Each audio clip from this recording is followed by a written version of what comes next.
Walipoombewa tu wakapata kupona.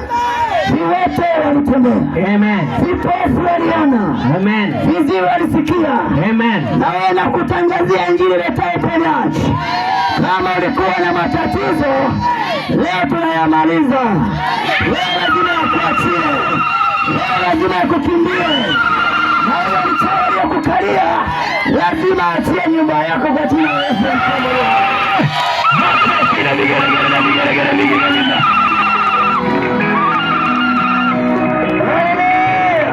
Amen. Haleluya. Injili ya kweli. Amen. Ukisikia ikipenya kwenye masikio yako, ni uponyaji tosha. Amina. Tena ni uponyaji wa mwili, nafsi na roho. Amen. Haleluya. Unapokea uponyaji.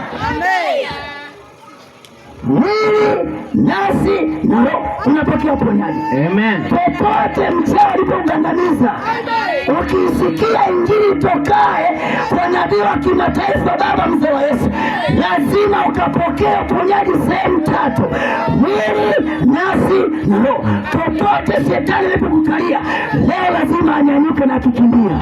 Amina. Haleluya. Amen. Tunamwona Filipo aliteremkia mji uitwao wa Samaria. Tunaambiwa alipokuwa akihubiri injili ya Kristo, watu walipoisikia, mapepo yakaanza kutoka kwa watu waliokaliwa. Amen. Mbona useme amina? Haleluya.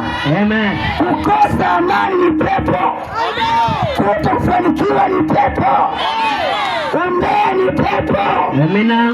Umalaya ni pepo. Amina. Uzinzi ni pepo. Amen. Uchonganishi ni pepo. Amen. Ugavi ni pepo. Amen. Hallelujah. Umekaa kwenye ndoa yako, kazi kumkasirikia mume wako, ile ni pepo. Amina. Hata kama useme amina. Amen. Umekaa kwenye ndoa yako na mke wako, kazi kumkasirikia mke wako, hiyo ni pepo.